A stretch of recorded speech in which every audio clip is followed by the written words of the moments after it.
Two British tourists are attacked by a stranger in the Australian outback.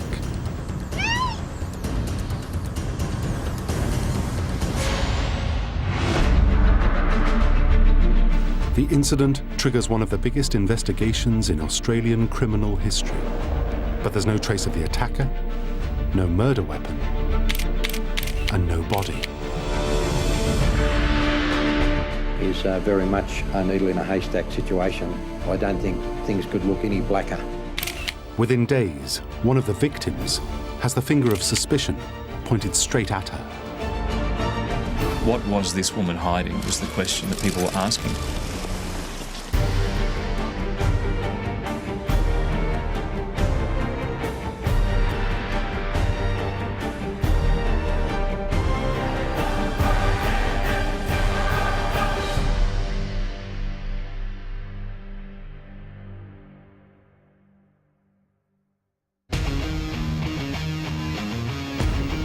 Sydney, Australia, January 2001. Home to iconic architecture and a vibrant social scene, the city has recently hosted the Olympic Games. Two British backpackers, 28-year-old Peter Falconio and 27-year-old Joanne Leese, have been together for 5 years. They're enjoying the last leg of a round-the-world trip and make Sydney their temporary home. Joanne got a job at a city bookstore called Dimmock's. Peter ended up working for a firm that installed furniture into offices, and every day after work Peter would meet Joanne at the bookstore and they would go and have a drink with friends just around the corner. And certainly it really got into the culture that was living in Australia.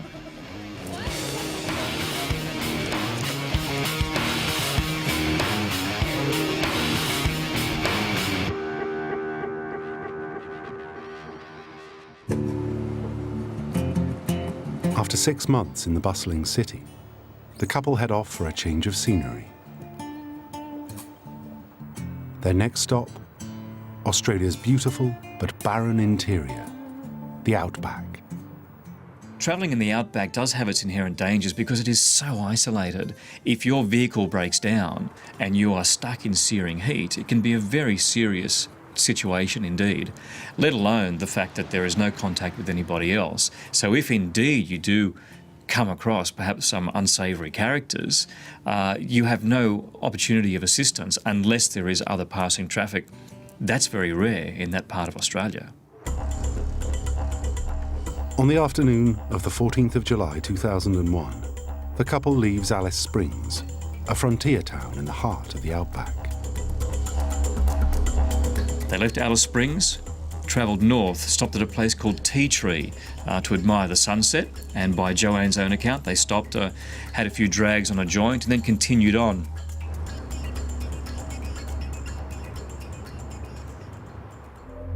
At around 7:30 p.m, the couple notices bright headlights closing in behind them.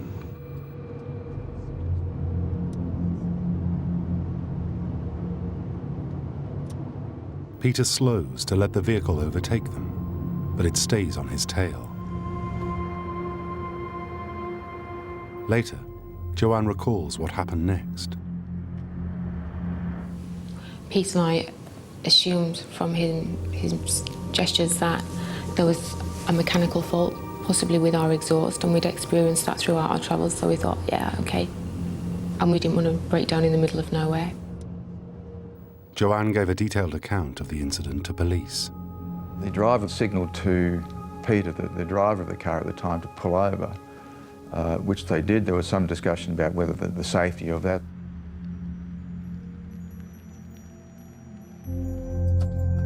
Joanne says Peter then steps out of the vehicle and tells her to wait inside.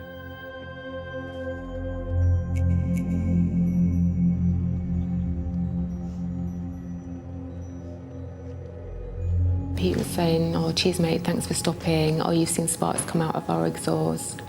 He also asked me to rev the engine, which I did. Then I heard a loud bang, which I thought was the vehicle backfiring.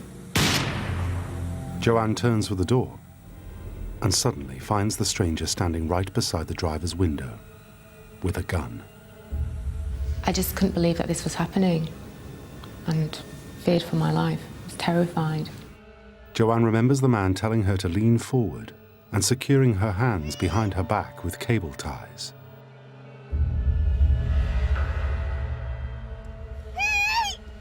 Peter is nowhere to be seen. She's pushed out of the car. There is a struggle as he was trying to tape her legs together. She was hit in the side of the head and more or less dragged and forced back to his full drive where she was pushed in. A strange calmness came over me, almost like an acceptance that this is it, I'm going to die. But then, out of sheer terror, I realised that I wasn't just going to die, he was going to rape me. And I believe that was the turning point, and that's what saved me, because I just, all of a sudden, from somewhere, found some strength. Joanne says she manages to escape from the stranger's car and scrambles into the brush. Her attacker pursues her in the pitch dark. He comes dangerously close.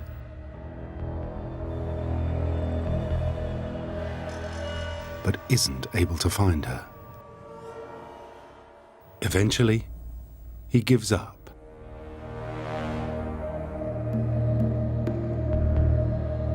After 5 hours hiding under a bush, Joanne finally emerges and flags down a passing truck. She never sees Peter Falconio again.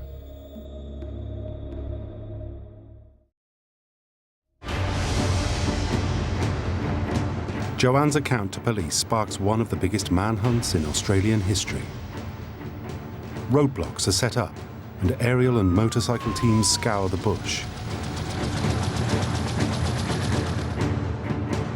They have to cover an area 6 times the size of Britain and twice that of the state of Texas. But they find no sign of Peter or his attacker. Until finally the couple's abandoned van, near a pool of Peter's blood, is located 185 miles from Alice Springs. The fact that we have done an extended search and have found no trace of him, I don't think things could look any blacker in terms of Mr. Falconia. Is very much a needle in a haystack situation that we're dealing with. And you don't get a haystack much bigger than the Northern Territory. The story attracts global attention. The international press descend upon the small town of Barrow Creek. It's now 4 days since the abduction along this stretch of road, just over there where the orange cones have been placed. The journalists are hungry for information, but the only witness to the crime is reluctant to speak to the press. Rumours start to circulate about why Joanne won't talk. She quickly turns from victim to accused.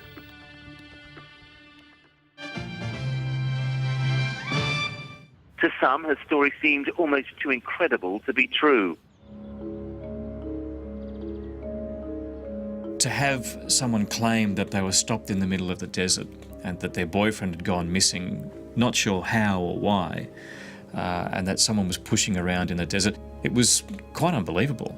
It just seemed to be like such a rare occurrence for something like that to happen. Then, 11 days after the attack, Joanne Lees finally breaks her silence. Accompanied by one of Peter's brothers, she agrees to speak to the media. The statement was brief, and she more or less held her composure throughout. I am feeling positive and strong and believe it's only a matter of time now before the man responsible for what has happened to Pete and myself is caught. If I could say one thing to this man who did this, I would ask him to let the police know where Pete is. She's defensive about the media speculation of her story. I've got a problem with all press that distort the truth and doubt my story. Anyone that's spoken to me or has been in contact with me, no one doubts me. It's only media that questioned my story. But her appearance fails to quell suspicions. It suggested that she doesn't look like a woman who's just been through a terrifying ordeal. We don't have this sort of crime happen in Australia so much. There's a great camaraderie in the outback of Australia. Communities know each other, and for that reason, it seemed to be so unusual. Ultimately, Joanne's stoic nature and reluctance to actually open up during those media conferences then, I guess, put fuel to the fire, unfortunately. What was this woman hiding was the question that people were asking.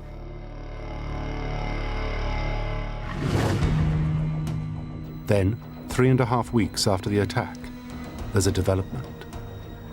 The forensics report reveals that DNA of an unknown man has been detected in a spot of blood on the T-shirt Joanne was wearing. We have found and have established a DNA profile of a male person on the clothing of Joanne Lees. This is significant and clearly is not Joanne's, it's clearly not Peter's. The discovery temporarily takes the spotlight off Joanne. And after 4 months, she finally returns home to the UK.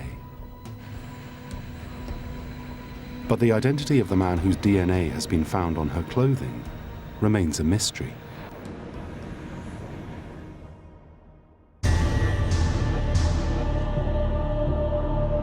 It's another year before the investigation takes a step forward. In August 2002, an itinerant drug runner is picked up by police in South Australia in connection with an alleged abduction and rape. What became of interest to us was the equipment that he had with him, the ties. The fact is that the victims were tied up with the cable ties and such, that he was armed at the time, and a few other things. He was driving the four-wheel drive. When the suspect's DNA is analysed, it's a match to the blood on Joanne's T-shirt. The focus of the task force will remain surrounding this person currently held in custody, and we'll be seeking to swear out a warrant for the arrest of this person for the murder of Peter Falconio. Despite not having a body or a murder weapon, police consider the DNA match compelling evidence.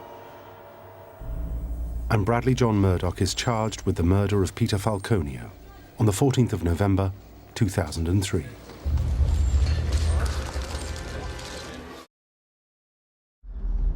The following year, a committal hearing is held in Darwin, the capital of Australia's Northern Territory.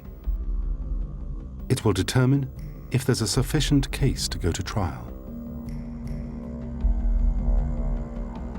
Murdoch has already been found not guilty of the unrelated rape and abduction in South Australia. Joanne Lees returns to the country for the committal and must endure the public airing of the most intimate details of her personal life.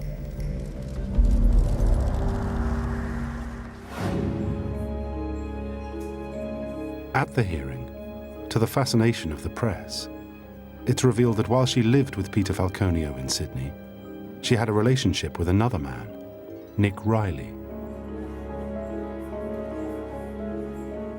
The latest revelations revolve around her behaviour at the time these pictures were taken shortly after the attack. With police searching for her missing boyfriend, Peter Falconio, she was carrying on email correspondence with another man called Nick. It took the media very much by surprise, and it was immediately a topic of monumental interest. The business with Nick Riley was almost the smoking gun, I guess, as far as the UK media were concerned. Yes, she did have an affair with this person, and she did have some other guy on the side, and she had sent emails after Peter Falconio had disappeared to Nick about catching up in Berlin when she got back, which kind of seemed somewhat inappropriate. The personal revelations only fan the flames of suspicion which still hang over Joanne. But police dismiss her affair with Nick as irrelevant, and it's decided the case will go to trial. On October the 17th, 2005, Peter's family arrived from the UK. The eyes of the world are focused on Joanne and how she will conduct herself at the trial of her boyfriend's alleged killer. When she appears, she's a transformed woman. We saw a very big change in Joanne. She was very conscious of what she was wearing. In fact, she probably dressed down quite corporate-wise, went to plain skirts, plain blouses, that sort of thing. Didn't hide herself from the media, came to the front of the courthouse, strode up confidently, and indeed sometimes said hello, hello to the media as she walked past, just out of courtesy. Morning, Joanne. How are you? So there was a tremendous change in what we saw between Joanne in those early days to how she conducted herself at the trial proper. As the proceedings begin, the prosecution must establish a murder has actually taken place. They have three key pieces of evidence. The first was that Joanne Lees heard a sound like a gunshot. There was blood on the ground, confirmed to be a DNA match with Peter Falconio. And Peter Falconio, a man who maintained contact with his family throughout his travels, had not made any contact. But the evidence is circumstantial. Even Murdoch's DNA on Joanne's T-shirt. The prosecution needs to prove Murdoch is behind the murder.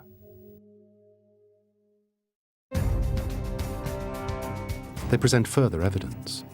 Closed-circuit video from a gas station in Alice Springs at around midnight on the night of the attack. They claim it places Murdoch in the right place at the right time. Apart from the DNA, and in particular the spot of DNA on the back of Joanne Lee's T-shirt, the other principal focus of the prosecution case was the CCTV at the truck stop. Joanne Lees came to describe a man, and the photo fit description of him turned out to be a fair likeness of the man who was evident in the service station footage. Mr. Murdoch said it was not him. The prosecution case was that it was. I guess you could describe the closed-circuit television footage as blurry at best. So experts were brought in to make a correlation between the aspects, and I guess the proportions of the man in the video as compared to the proportions of Bradley John Murdoch. And it was on the basis of that evidence that we had to accept that the man in the CCTV footage was Bradley John Murdoch. Still, the CCTV footage and DNA on Joanne's T-shirt aren't enough to prove that Murdoch was the attacker. So the prosecution presents more critical DNA evidence. The manacles used to tie Joanne's hands together. The finding of a match to his DNA profile deep down within the construction of the cable tie restraints connected him not simply with Joanne Lees, but with the commission of the crime, because the cable tie restraints were a central element of the crime itself. But the manacle DNA evidence is controversial. From what I understand, the minute amount of DNA that was found, it has to be amplified in a laboratory, and it was that process that was called into question. And the prosecution obtained what was called low copy number DNA, which they said was found within the manacles or ties that Joanne Lees was said to be shackled with.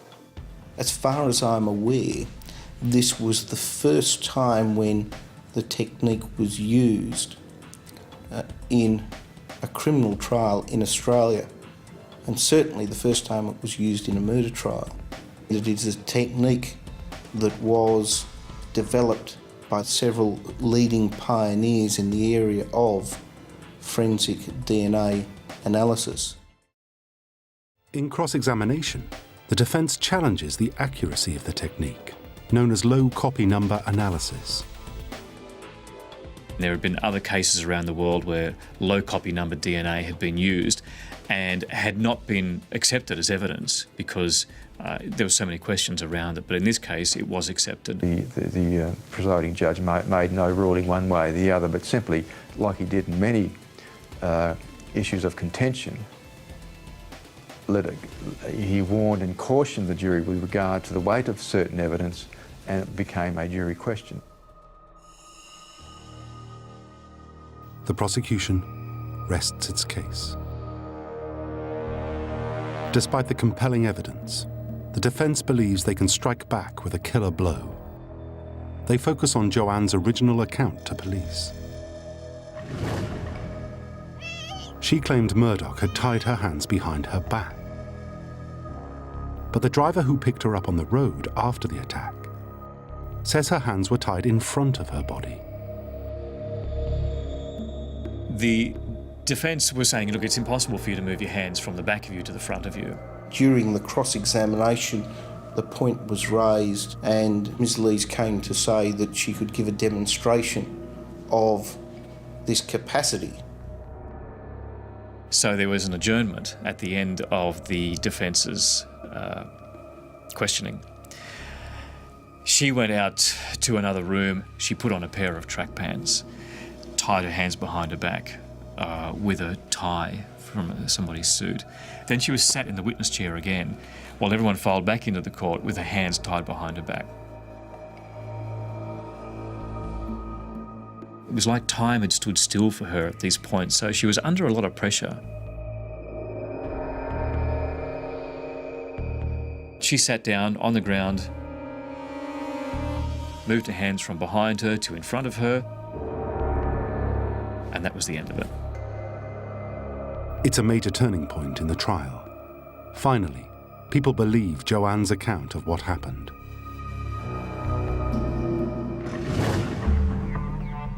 On the 37th day of the trial at 12:50 p.m, the jury leave the court to consider their verdict.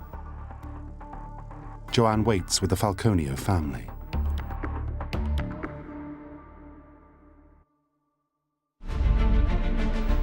Just 8 hours later, the jury return with a unanimous decision. It's the end of a 5-year journey for Joanne. It was guilty after guilty after guilty after guilty. So I can only imagine the emotion that she felt at the time, a total vindication of all the people that had ever doubted her. Bradley John Murdoch is sentenced to life in prison. It's over, I can get on with my life. He's never going to be able to hurt anyone else again. He consumed my thoughts and my life for 5 years. I'm not letting him take any more of that. All that's left now is for Joanne to face the media, who doubted her for so long. The strongest thing, I think, was the fact that she addressed the media afterwards. The media had come together on the steps of the courthouse, and the Falconio family came forward. Joanne made a statement. I think Peter's brother wanted to speak first, but Joanne interrupted him and said, "No, I want to speak first." And she made a statement. Today marks the conclusion of an intense period of distress for myself and the Falconio family. This will enable us to take another step in the grieving process for Pete. We would now request you all allow us some space and privacy to do this.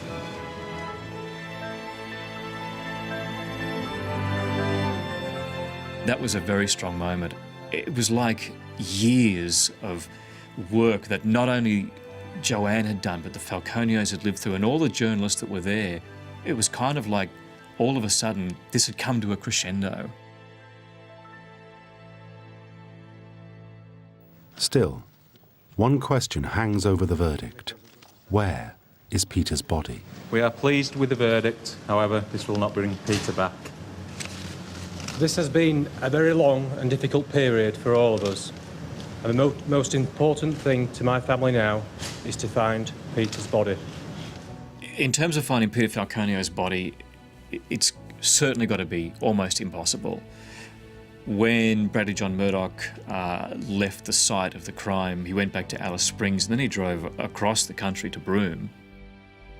This is a vast area of land. We're talking an area half the size of Europe where the body could be. Bradley John Murdoch is the only one with the key to the mystery.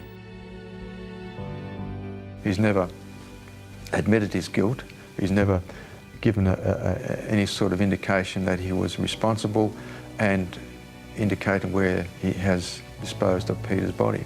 If he's got any redeeming features, I would encourage him to do so.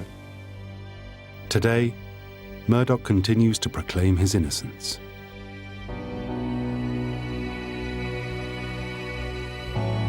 And Peter Falconio's body has never been found.